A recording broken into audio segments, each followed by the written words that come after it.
Hello दोस्तों, स्वागत है आपका कमल स्टडी पॉइंट पे। दोस्तों, आज का हमारा टॉपिक है भारतीय राष्ट्रीय आंदोलन का दूसरा चरण। हम प्रथम चरण पढ़ लिए थे। अभी हमारा चलो होगा हमारा दूसरा चरण। तो दूसरे चरण में हम देखते हैं भारतीय राष्ट्रीय आंदोलन का जो दूसरा चरण होता है 1905 से 1919 के बीच में होगा, जिसमें बहुत से ऐसे टॉपिक आएंगे, लेकिन हमारे से एक ही वीडियो में ख़त्म नहीं हो रहा। तो उसके लिए भी हमारे 2-3 वीडियो बन जाएंगे 1919 तक जाते जाते, 1905 से 1900 जाते जाते, जिसमें बंगाल कांग्रेस विभाजन, फिर मुस्लिम लीग की स्थापना, बंगाल विभाजन, फिर महाराष्ट्र विभाजन, मतलब महाराष्ट्र में क्रांतिकारी आंदोलन, पंजाब में क्रांतिकारी आंदोलन, ऐसे अनेक क्षेत्रों पे ऐसे आंदोलन होंगे, क्रांतिकारी आंदोलन, उनके बारे में बनाना है। और होम रूल आंदोलन, उसके लिए एक अलग से वीडियो बनेगा। तो ऐसे करके ने 2-3 वीडियो इसी टॉपिक से बनेगा 1905 से 1919 के बीच में। तो देखते रहिए दोस्तों।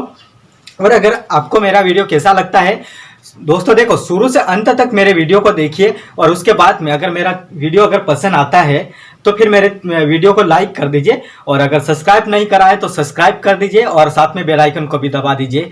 और लाइक तो मेरा उत्साह बढ़ाने के लिए आप लाइक कर सकते हो कि मैं कैसे क्या वीडियो बनाता हूं, और मैं आगे भी बनाता रहूं। और मेरा उत्साह बढ़ाने के लिए लाइक कर दीजिए, और कमेंट के माध्यम से बताते रहिए कि मैं कैसे क्या पढ़ाता हूं, और दूसरे तरीके से भी पढ़ा सकता हूं। तो आप बताते रहिए कि मैं कैसा पढ़ाता हूं। चलो स्टार्ट करते हैं कि जो राष्ट्रीय आंदोलन था, राष्ट्रीय आंदोलन किस लिए हुआ, इसके राष्ट्रीय आंदोलन तथा इसे उग्रवादी का काल भी कहा जाता है, उग्रपंथियों का काल या फिर उग्रवादी का काल भी कहा जाता है। तो और कुछ लोग इसे राष्ट्रीय आंदोलन के नाम से जानते हैं, और कुछ लोग उग्रवादी राष्ट्रीय आंदोलन के नाम से जानते हैं। तो इसका उद्देश्य था कि जो उग्रवादी कुछ नेताएं थे, उन्होंने सरकार से अपने लिए भीख मांगना नहीं था। उनका मांगना था कि अपने लिए भीख मांगना नहीं था सरकार की कंपनी से, उनके लिए तो मांगना था कि सरकार का विरोध करते हुए, इनका उद्देश्य यही था कि सरकार से भीख नहीं मांगना और सरकार का विरोध करते हुए स्वराज्य प्राप्त करना इनका उद्देश्य था।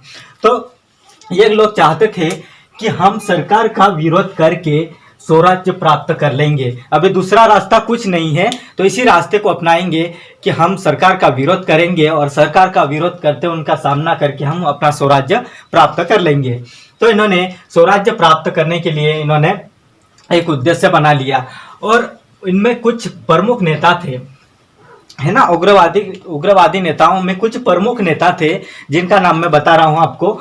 बाल गंगाधर तिलक, जिसको आप जानते ही होंगे, बहुत नाम सुने होंगे कई बार, जो भी एक क्रांतिकारी आंदोलन में भाग लेने वाला था।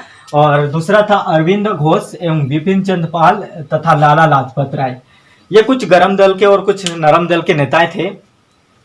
तो ये लोग थे, मतलब ये लोगों ने, उग्रवादी नेताओं में ये लोग थे। तो इन्होंने अंग्रेजी सरकार के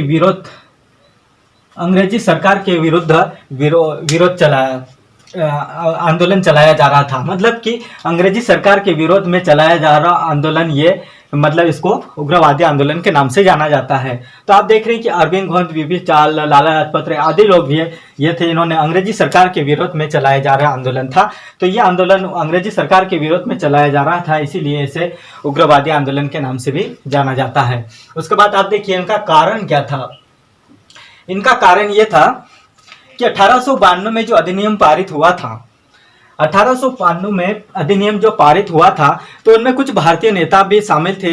तो भारतीय नेताओं की कुछ मांगे थी, है ना, कुछ मांगे थी। तो वहां पे एक अधिनियम पारित किया गया। तो अधिनियम से 1892 का जो अधिनियम पारित हुआ था, उस अधिनियम में कुछ नेता की मांग थी। तो उन मांगों को देखकर सरकार ने क्या करा, 1892 में एक कौंसिल पारित किया, यानी कि अधिनियम पारित किया। और इस अधिनियम को पारित होने से क्या हुआ, इस अधिनियम को पारित में, मतलब अधिनियम से क्या हुआ था कि जो भारतीय कुछ लोग थे, उनको बहुत आशाएं थी कि अब इस अधिनियम के पारित होने से अभी कुछ भी फायदा हो सकता था। किंतु हुआ क्या था कि यह अधिनियम पारित होने पर जो धाराएं थी, उस धाराओं को देखकर भारतीयों के प्रति बहुल आशाएं जो थी ना, वो पूरी तरह समाप्त हो चुकी थी। और ये लोग क्या थे कि इस अधिनियम से भारतीयों को न तो क्या हुआ कुछ अधिकार मिला, और न ही जनता को अपने प्रतिनिधि चुनने का अधिकार मिला, है ना। तो जो कुछ बहुल आशाएं थी लोगों की, जनता के बीच में, कि अभी जो कुछ मांगे चल रही थी नेताओं की 1892 में, तो उसमें जो अधिनियम पारित किया गया था 1892 का, तो उसमें जो कुछ आशाएं थी वो आशाएं पूरी नहीं हो सकी, है ना। देखो, इनमें ना कुछ विशेष अधिकार मिला और ना ही जनता को प्रतिनिधि चुनने का अधिकार मिला, तो इससे कुछ भी फायदा नहीं मिला। 1892 के अधिनियम में कुछ भी इन लोगों को फायदा नहीं मिला, तो इस अधिनियम से ये लोग क्या था, असंतुष्ट हो गए। तो इनका कारण भी ये असफल हो गया। इसीलिए क्या हुआ था कि जो राष्ट्रीय आंदोलन होना भी यहाँ पर स्वाभाविक हो गया था कि राष्ट्रीय आंदोलन अभी उठाना पड़ेगा। उसका कुछ आर्थिक शोषण थे। आर्थिक शोषण में आप देख रहे हैं भारतीय लोगों का जो आर्थिक शोषण है, आप पहले से ही देख रहे हैं कि कैसा क्या भारतीय लोगों का आर्थिक शोषण चल रहा है। तो आर्थिक शोषण इनका बहुत कमजोर हो चुका था। जो भी अगर आर्थिक में कमियां होती है तो भारतीय लोगों के साथ होती है। जो भी कंपनी, मतलब जो आर्थिक शोषण अगर कंपनी के हाथों में है तो भारतीय लोगों तो इनमें प्रभावित होंगे ही। तो आर्थिक शोषण इतना कमजोर हो गया था कि सरकार इनके भी ऐसे कार्यान्वित कर रही थी कि जिससे भारतीय लोगों का जो शोषण है वो पूरी तरह नीचे जा रहा था, पूरी तरह समाप्त हो रहा था। तो ऐसे आर्थिक शोषण की कमियों को देखकर लोगों के मन में आया कि हमें अब स्वतंत्रता चाहिए, आर्थिक शोषण से भी हम अवगत हो सके। तो आर्थिक शोषण के विरुद्ध इन्होंने भी, मतलब भारतीय लोगों ने इससे भी आर्थिक शोषण की नीतियों को अपनाकर इन्होंने भी मतलब राष्ट्रीय आंदोलन शुरू कर दिया था। दूसरा कारण था अकाल। भारत में अकाल जैसी समस्या 1896 और 97 में हुई थी, है ना। आप जानते ही होंगे, आप कुछ पढ़ा होगा पहले भी, अगर नहीं पढ़ा हो तो अभी देख लो कि 1896-97 में भारत में एक भयंकर अकाल पड़ा था। और इस भयंकर अकाल में क्या हुआ था कि इस अकाल में कुछ पीड़ित व्यक्ति थे, उनकी सहायता के लिए सरकार ने तीव्र गति से काम करना बंद कर दिया। तो देखो, सहायता करने के बजाय ये मतलब तीव्र गति से काम करना भी कम कर दिया कि अभी अगर इनकी सहायता करेंगे तो अपना कारखाना पूरी तरह खाली हो जाएगा, मतलब आर्थिक शोषण कमजोर हो जाएगा। इसीलिए सरकार ने यहाँ तीव्र गति से काम करना बंद कर दिया। और इस भयंकर अकाल के कारण क्या हुआ, जो उदारवादी नेता थे उनकी कार्य दिशा अच्छे से नहीं चल पाई, है ना। कार्य दिशा भी सही नहीं रही, पूरी तरह खत्म हो चुकी। अकाल जैसी समस्या उत्पन्न हो गए और सभी चीजें अगर कंपनी के हाथों में है तो इसी कारण क्या हुआ, जो भारत के कुछ नेता थे उनकी कार्य दिशा भी कमजोर हो गई, वो भी कार्य करने में असमर्थ हो गए। क्योंकि अगर अकाल जैसी समस्या है तो इतनी सारी जनता को संभालना उनके बस की बात नहीं रही। क्योंकि पूरा जितना भी अगर आर्थिक शोषण में देखा जाए, जितना भी जो वहाँ की अर्थव्यवस्था थी पूरी सरकार के हाथ में थी। इसकी वजह से अकाल जैसी समस्या से ये भी कुछ काम करने के लिए असमर्थ हो गए। और इसमें फिर क्या हुआ कि परिवर्तन किए जाने की आवश्यकता महसूस किए जा रहे थे। क्योंकि अगर ऐसी भयंकर अकाल अगर समस्या आती है भारत के अंदर तो यहाँ परिवर्तन किए जाना बहुत आवश्यक है, ये लोग सोच रहे थे। तो इन्होंने कुछ भी परिवर्तन इस इस अकाल जैसी समस्या में कुछ भी परिवर्तन किए जाना क्या महसूस कर रहे थे कि हम कुछ परिवर्तन कर सकें अभी यहाँ पे। तो इसमें क्या हुआ था, और बाद में क्या हुआ, प्लेग जैसी बीमारी, अकाल जैसी समस्या समाप्त नहीं हुई कि प्लेग जैसी बीमारी के को प्रभाव समाप्त नहीं हुआ। उससे पहले कुछ भागों में क्या हुआ था भारत में कि कुछ भागों में पूना में प्लेग जैसी महामारी फैलने लगी, प्लेग जैसी कुछ महामारी फैलने लग गई। इसकी वजह से क्या हुआ था, जो एक सरकारी निष्क्रियता है ना, सरकार की जो निष्क्रियता से तंग आकर एक आदमी जिसका नाम था दामोदर हरि चापेकर, है ना। तो सरकारी निष्क्रियता से तंग आकर दामोदर हरि चापेकर नामक एक युवक था। इन्होंने पूना में क्या करा, पूना में युवक ने पूना के प्लेग का एक अलग सिपाही हुआ करता था। तो मतलब प्लेग की महामारी की वजह से और तथा एक रेंडम हुआ करता था तथा उसका कुछ सहायक हुआ करते थे, है ना। तो इनकी हत्या कर डाला, किसने, दामोदर हरि चापेकर ने।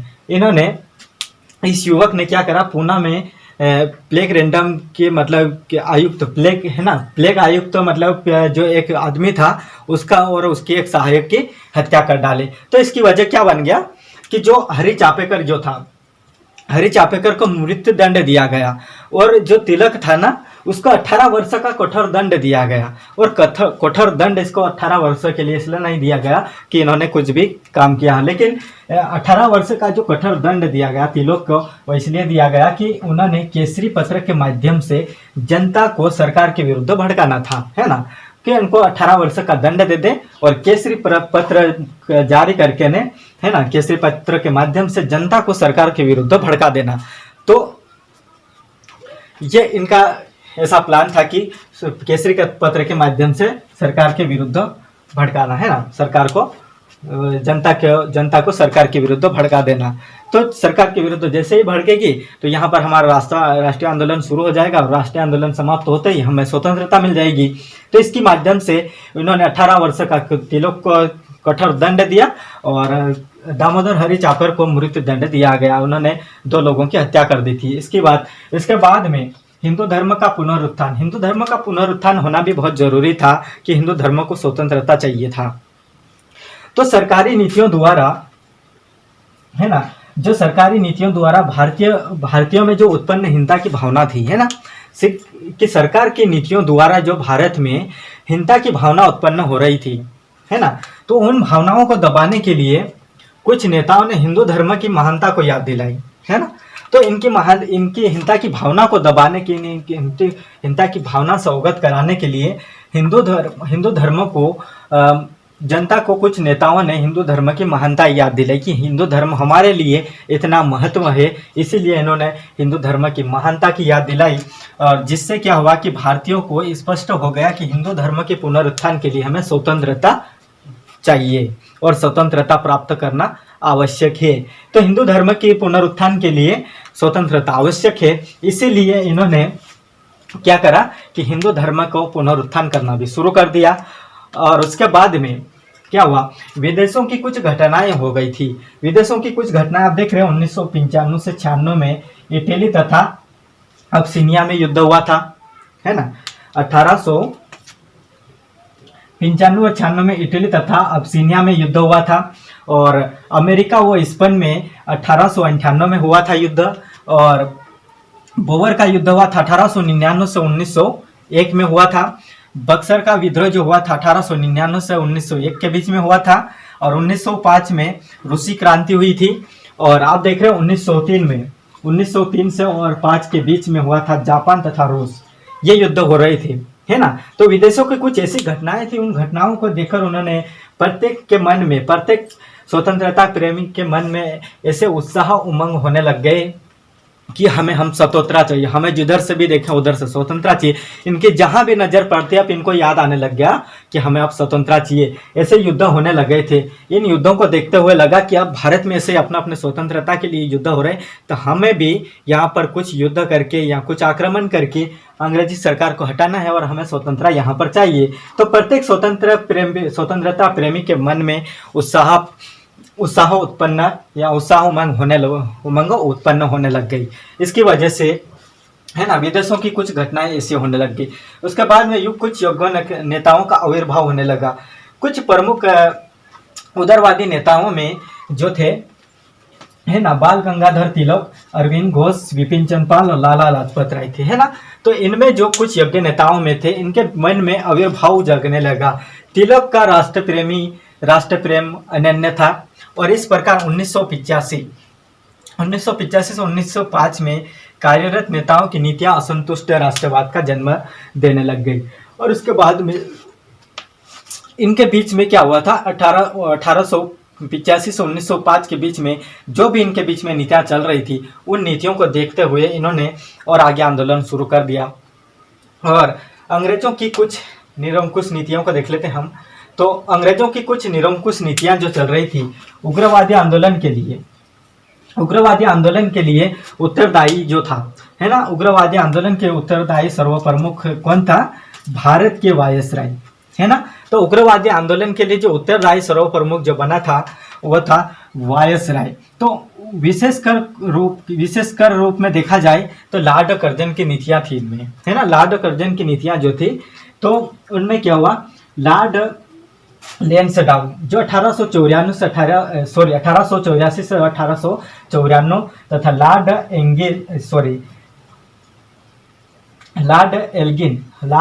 1894 से 1898 तथा लॉर्ड कर्जन जो था, उनके प्रशासन के समय में ऐसे अनेक कानून भी पारित किए गए थे। लॉर्ड कर्जन के प्रशासन के समय ऐसे अनेक कानून भी पारित किए गए जो भारतीयों का अहित होता है। कभी भी भारतीयों का हित नहीं हुआ।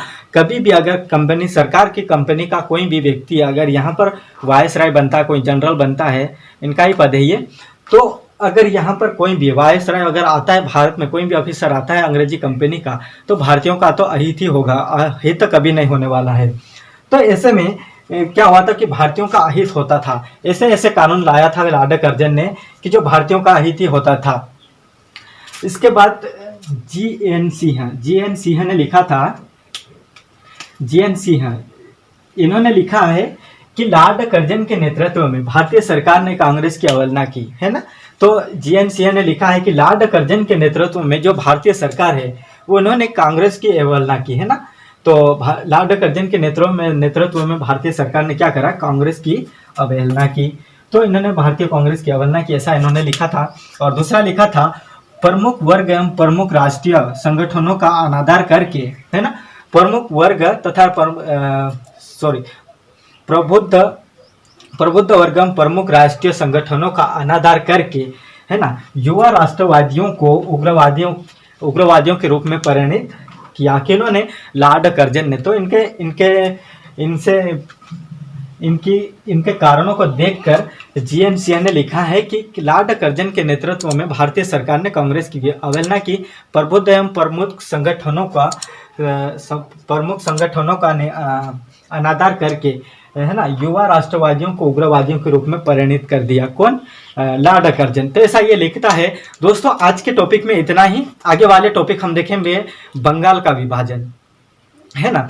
हम बंगाल का विभाजन देखेंगे 1905, उसके बाद में मुस्लिम लीग की स्थापना 1906, और उसके बाद में महाराष्ट्र में क्रांतिकारी आंदोलन, पंजाब में क्रांतिकारी आंदोलन, ऐसे कुछ बहुत से क्षेत्र हैं उनमें क्रांतिकारी आंदोलन होंगे। और हमरूल आंदोलन जो कि 1919 के लगभग में जो हमरूल आंदोलन शुरू हुआ था उनके बारे में बताएंगे। तो दोस्तों आज के लिए इतना ही। बाकी का आगे वाले टॉपिक में देखेंगे। बंगाल विभाजन में जिनमें कितना सारा बता पाते हैं उसके बारे में देखेंगे। तो इस वीडियो को शुरू से अंत तक देखिए और पूरा देखने के बाद इसको लाइक करें, सब्सक्राइब करें और साथ में बेल आइकन को भी दबा दीजिए, ताकि मैं अगर वीडियो डालता हूं, बेल आइकन को दबाने से यही होगा कि अगर मैं जब भी वीडियो डालूंगा तो आपके पास उसका नोटिफिकेशन जरूर आ जाएगा। मैं जो शुरू में आपको बता दूंगा कि बेल आइकन को किस तरह से दबाना है, लाइक कैसे करना है और सब्सक्राइब कैसे करना है।